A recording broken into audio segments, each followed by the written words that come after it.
How to personalize Bluetooth device on iPhone. Hello everyone and welcome to the new video. In today's video, I will show you how you can personalize the Bluetooth device on your iPhone. Bluetooth is a technology that allows us to transfer data wirelessly and is used in many places.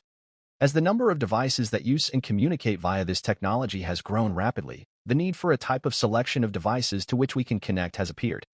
How can we do it on our phone? Open the settings of your phone. In the settings, find Bluetooth and tap on it. A section will open where we can manage Bluetooth devices to which we have connected. If we want to scan a device, tap the letter-shaped icon located in the right part of the screen. A new menu will open in which we can select the type of device.